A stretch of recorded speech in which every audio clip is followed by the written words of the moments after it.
سارا آج کے آج ہی ختم ہو جائے، کیونکہ سود کی مد کے اندر ہم اتنی رقم ادا کرتے ہیں کہ ہمارے پورے ملک کے اخراجات ایک طرف ہوتے ہیں اور سود کی رقم ایک طرف ہوتی ہے، اور پھر مزید اس کے اندر پھنستے جاتے ہیں۔ نتیجہ یہ ہوتا ہے نہ تعلیم کے اوپر خرچ ہوتا ہے، نہ صحت کے اوپر خرچ ہوتا ہے، نہ جو ہے وہ امن و امان کے اوپر پوری طرح خرچہ ہو پاتا ہے۔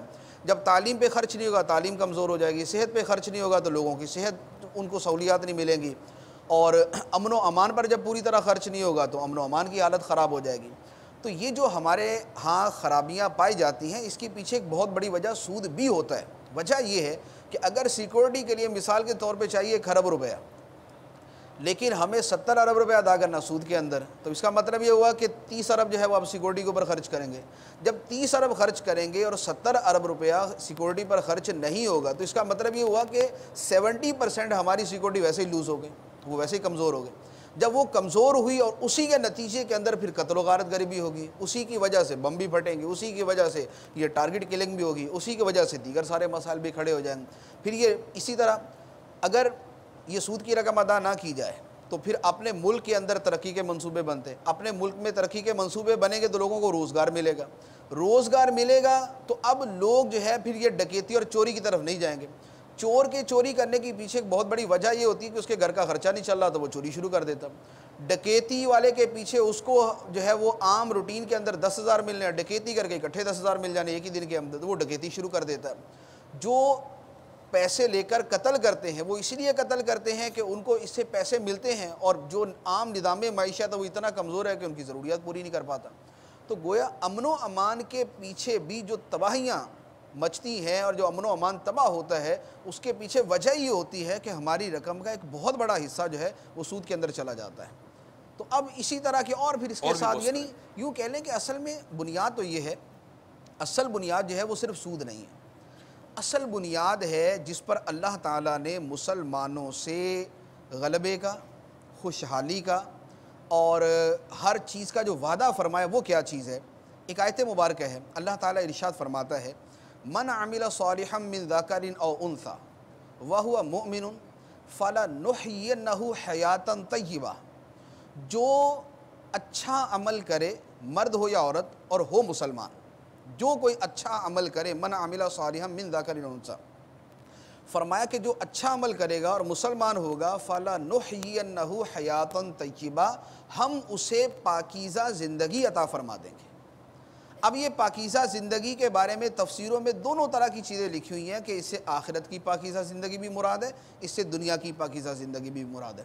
تو اعمال صالحہ یہ بیسیکلی بنیاد ہے پاکیزہ زندگی کی، خوشگوار زندگی کی، خوشحال زندگی کی۔ تو اب جو سب سے بڑی بیس ہے اصل اس کو دیکھا جائے گا، سود اس میں سے ایک فیکٹر ہے جو اعمال صالحہ کے برخلاف ایک چیز ہے، یعنی جو گناہوں کے زمرے کے اندر آ جاتا ہے۔ پھر دوسری ایک آیت مبارکہ اللہ تعالیٰ نے ارشاد فرمایا وَأَنْتُمُ الْأَعْلَوْنَ إِن كُنْتُم مُؤْمِنِينَ، تم ہی غالب رہو گے، یہ اللہ تعالیٰ کا وعدہ، تم ہی غالب رہو گے اگر تم مسلمان ہو، اگر تم مومن ہو تو غلبہ تمہیں نصیب ہوگا۔ اب وہ غلبہ دنیا کے اندر ہو، وہ غلبہ ٹیکنالوجی کے اندر ہو، وہ غلبہ سائنس کے اندر ہو، وہ غلبہ دنیا کی خوشحالی کے اندر ہو، وہ پیسے کی ریل پیل کے اندر ہو، جس چیز کے اندر یعنی جس شے کو دنیا میں اچھا غلبہ شمار کیا جاتا ہے، اللہ تعالیٰ فرماتا ہے وہ غالب تم ہی رہو گے اگر تم مومن ہو۔ اور مومن سے مراد وہ مومن کے جس کے بارے میں فرمایا کہ ادخلوا فی السلم کافہ، دین کے اندر، اسلام کے اندر پورے داخل ہو جاؤ۔ تو جب دین ایمان ہمارے ظاہر و باطن پر نافذ ہوگا، سر سے لے کر پاؤں تک ہوگا، ظاہری اور باطنی دونوں طرح کی زندگی میں ہوگا، پھر اسی طرح ہماری معیشت میں، ہماری معاشرت میں، ہماری معاش کے اندر، ہمارے گھروں میں، ہماری پرائیویسی کے اندر، ہماری خلوتوں جلوتوں کے اندر جب پورا دین آئے گا تو پھر یہ وعدہ پورا ہوگا کہ غلبہ تمہیں نصیب ہوگا اور پاکیزہ زندگی تمہیں جو ہے وہ عطا کی جائے گی۔ تو یہ ایک جو فیکٹر میں نے عرض کیا کہ سود اس میں سے ایک ہے، رشوت خلاف اسلام ہے تو لہذا وہ ایک فیکٹر ہے جو تباہی مچاتی ہے، بطہ خوری، ڈکیتی، دہشت گردی، یہ اور فیکٹرز ہیں جو مسلمانوں کے امن و امان کو تباہ کرتے ہیں، جو ملکوں کے امن و امان کو تباہ کرتے ہیں۔ تو اصل میں اسلام جو ہے وہ یعنی یوں کہہ لیں کہ اسلام یہ نہیں ہے کہ ٹاٹ کا لباس پہن کر ایک ریشم کا پیبند لگا دیا جائے اس کے اندر، تو پورا لباس ٹاٹ کا ریشم کا ایک پیوند لگا کے بولا جائے کہ ہم نے ریشمی کپڑا پہنا ہوا ہے، تو اس کو کوئی بھی نہیں بولے گا کہ تم نے ریشمی کپڑا پہنا ہوا. ریشمی کپڑا وہی ہے جو اوپر سے لے کر نیچے تک ریشمی ہی ہے. ہماری پوری زندگی کا نظام جو ہے وہ یا تو اس کے کلچر کے پیچھے ہے، یا وہ اس کے کلچر کے پیچھے ہے، یا وہ مشرق کا کلچر ہے، یا وہ مغرب کا کلچر ہے، یا مغرب سے بھی آگے نکل جاتا ہے. اسلامی کلچر یہ ہے ہمارا پورا لباس، یہ ہے ہماری پوری زندگی.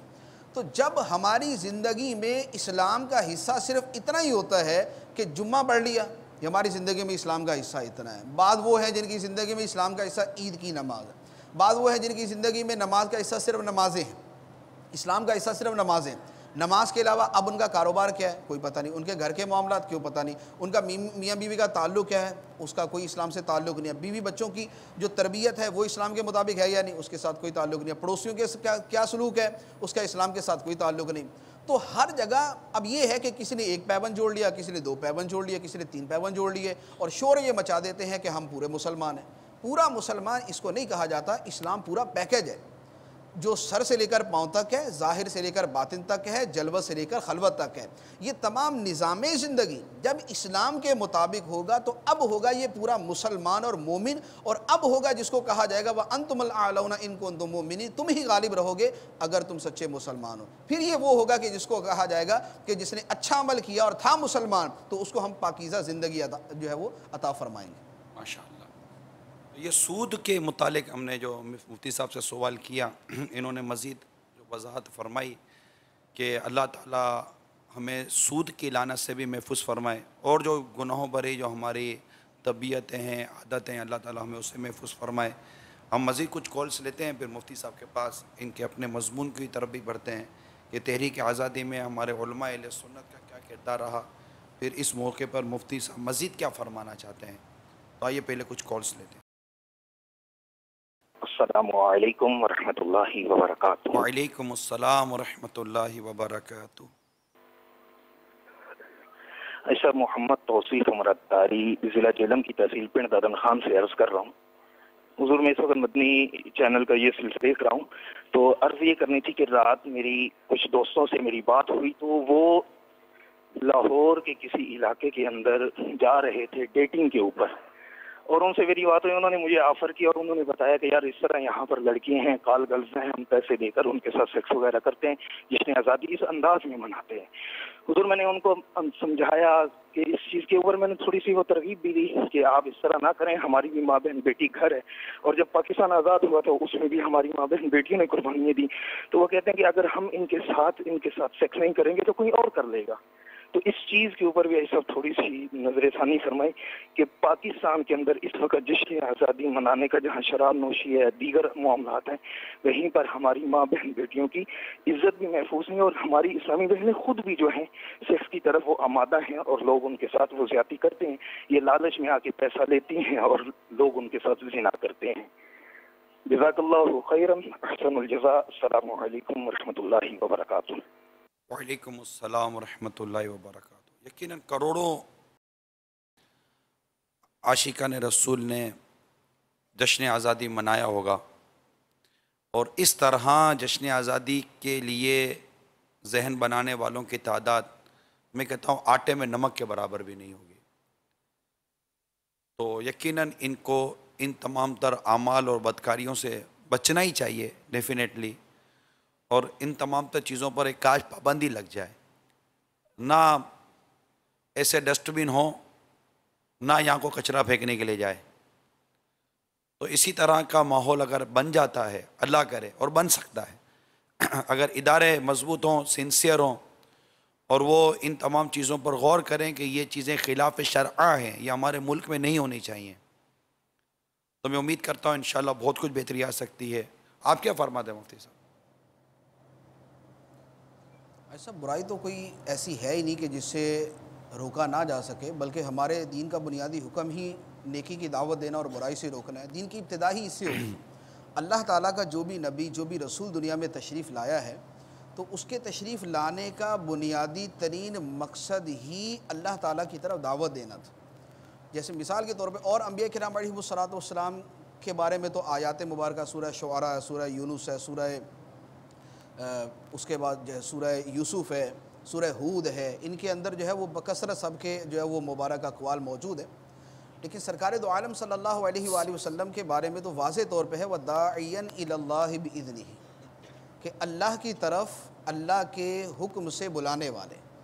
تو انبیاء کرام علیہم السلام کو دنیا میں بھیجا ہی اس لیے جاتا ہے کہ وہ لوگوں کو اللہ کی طرف بلائیں۔ اب اللہ کی طرف بلانے کا مطلب ہی یہ ہوتا ہے کہ آدمی نیکیوں کی طرف آئے اور گناہوں سے رکے، برائیوں سے رکے، وہ برائیاں کسی بھی درجے کی ہوں۔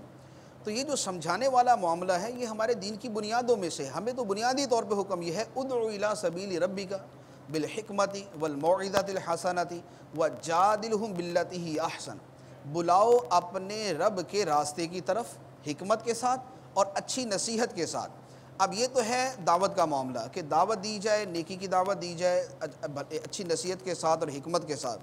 اب اس کے بعد بعض اوقات وہی معاملہ آتا ہے کہ سامنے والا بحث کرتا ہے، بعض اوقات کسی برائی کو وہ برائی ہی نہیں سمجھتا، یا وہ اپنے حق میں وہ برائی نہیں سمجھتا، وہ کہتا ہے یا میرے لیے جواز ہے اس کا، میرے ساتھ یہ ظلم ہوا لہذا میں بھی یہ کر سکتا ہوں، وہ آگے سے اپنی بحث شروع کر دیتا ہے۔ تو فرمایا وَجَادِلْهُمْ بِالَّتِي هِيَ أَحْسَنُ، تو اب اگر وہ آگے سے اس سے بحث کرنے کی حاجت ہے تو پھر اس سے بحث کرو اس طریقے سے جو سب سے اچھا ہو۔ سب سے اچھا طریقہ وہ ہے کہ جس میں سامنے والا یہ سمجھتا ہے کہ یہ میرا خیر خواہ ہے، یہ میرا دشمن نہیں ہے، یہ مجھے سمجھانے آیا ہے، مجھے بگاڑنے نہیں آیا۔ تو یہ ہمارے دین کی بنیاد۔ پھر اس بات کو ایک اور آیت مبارکہ ارشاد فرمایا وَمَنْ أَحْسَنُ قَوْلًا مِّمَّنْ دَعَا إِلَى اللَّهِ، اس سے اچھی بات ہی کس کی جو اللہ کی طرف دعوت دینے والا ہے۔ تو جو اللہ کی طرف دعوت دینے والا ہے، برائی سے منع کرنے والا، اس سے اچھی بات اور کس کی ہو سکتی ہے؟ یہ اللہ تبارک و تعالیٰ قرآن پاک میں فرما رہا ہے۔ تو یہ انفرادی کوشش ہے یا اجتماعی طور پر ہی ہے۔ اجتماعی طور پر بھی جو ہے وہ نیکی کی دعوت، برائی سے منع کرنا پایا جاتا ہے۔ سرکار علیہ الصلوۃ والسلام وعظ بھی فرماتے تھے، جمعے کا خطبہ بھی ارشاد فرماتے تھے، اس کے علاوہ بھی مختلف مواقع کے اوپر آپ کے بیانات تھے، صحابہ کرام بھی یہ کیا کرتے تھے۔ اور انفرادی طور پہ سمجھانا یہ زیادہ مؤثر ثابت ہوتا ہے، اور اس کے واقعات بھی ایک دو نہیں ہے، اس کے واقعات بھی سینکڑوں بلکہ ہزاروں کی تعداد میں ہوں گے۔ اصل یہ ہوتا ہے کہ یہ ذہن ہو کہ مجھے کسی کو سمجھانا ہے۔ مین جو پرابلم ہوتا ہے وہ یہ ہوتا ہے کہ دل میں یہ درد مندی ہے نہیں۔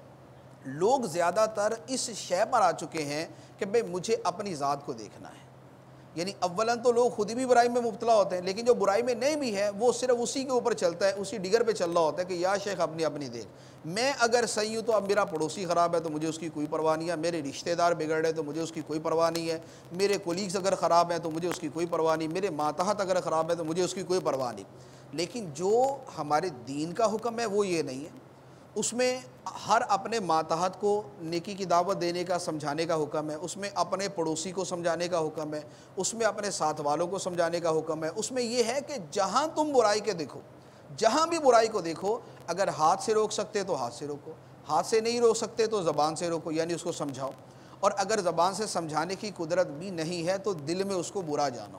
تو ہمارے معاشرے سے چونکہ یہ بات ختم ہو جاتی ہے، ہمارے ہاں وہ سیکولر کے نام کے اوپر چونکہ سارے شور مچاتے ہیں کہ بھئی ہر بندہ جو نا اپنی ذات کی حد تک رہے اور دوسرے کے ساتھ جو نا اس کو کوئی سمجھانے کی ضرورت، دوسرا نماز پڑھتا نہیں پڑھتا کوئی آپ کو اس سے نہیں ہے، دوسرے کے اخلاق کیسے ہیں، اس کا کردار کیسا ہے، اس کی جو ہے وہ شرم و حیا کے معاملات کیسے ہیں، ہم نے اس کو نہیں سمجھانا۔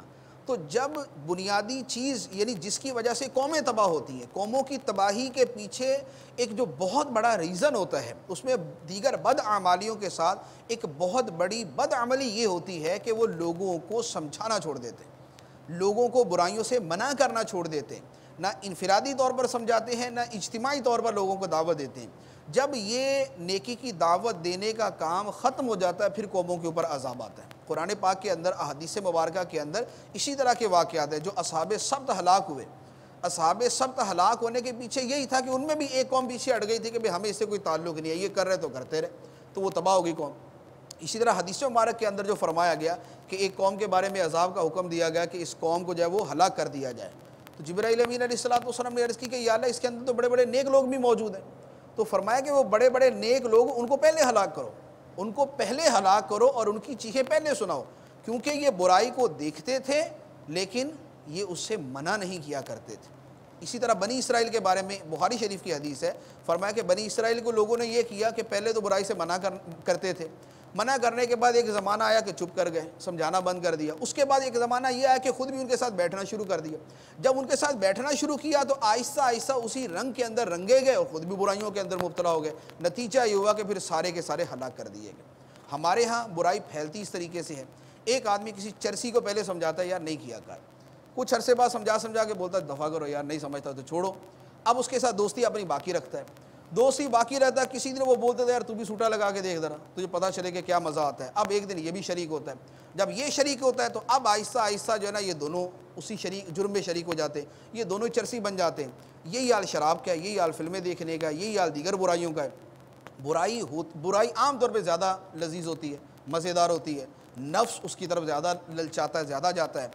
تو ایک آدمی دوسرے کو برائی سے منع کرتا ہے، پھر منع کرنا چھوڑ دیتا ہے، خاموش ہو جاتا ہے، پھر اس کے بعد اس کے ساتھ بیٹھنا شروع کر دیتا ہے. نتیجہ یہ ہوتا ہے کہ خود برائی کے اندر مبتلا ہو جاتا ہے. اگر صرف ہر بندہ اپنی اس ایک ذمہ داری کو نبھانا شروع کر دے، یعنی وہ ایک ذمہ داری میں یہ بھی ہے کہ اگر کوئی آدمی خود نیک نہیں بھی ہے تب بھی اس پر لازم ہے کہ دوسرے کو نیکی کی دعوت دے اور برائی سے منع کرے، تب بھی اس کے لیے یہ لازم ہے.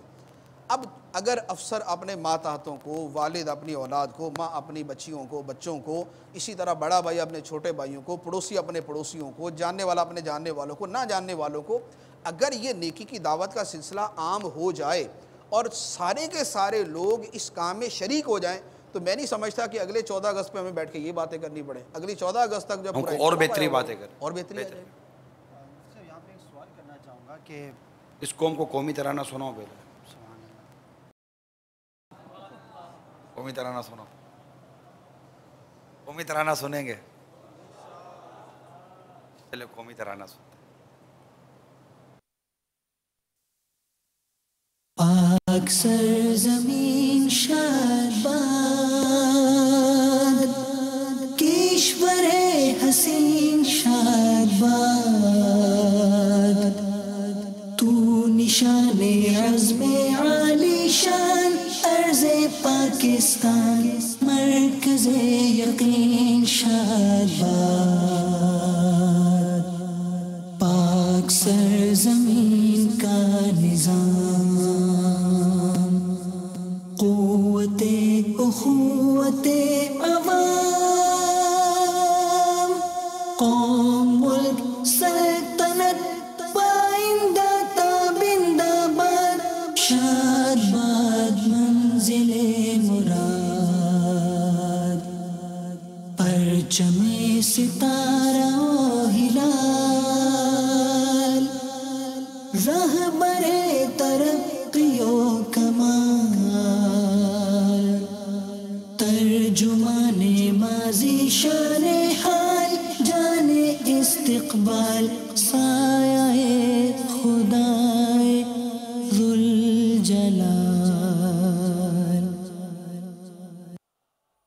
آپ شروع میں نے وطن عزیز، وطن پاک، پاکستان کے ایک کلام کے ساتھ بڑی خوبصورت مناظر دکھائے تھے. اس وقت شاید ہمارے سارے اسلام بھائی بھی نہیں آئے تھے، ہمارے کئی مدنی چینل کے ناظرین بھی نئے جمع ہوئے ہوں گے. آئیے دیکھتے ہیں ہمارا ملک کتنا حسین ہے. پاکستان کا مطلب کیا؟ لا الہ الا اللہ. کون ہمارا رہنما؟ محمد رسول اللہ. پاکستان تو سلامت رہے، اے میری جان تو سلامت رہے. پاکستان تو سلامت رہے، اے میری جان تو سلامت رہے. جذبوں کی تنویر ہنسی، خوابوں کی تعبیر، جذبوں کی تنویر ہنسی، خوابوں کی تعبیر. پاک وطن کی پاک زمین، الفت کی تصویر. پاک وطن کی پاک زمین، الفت کی تصویر.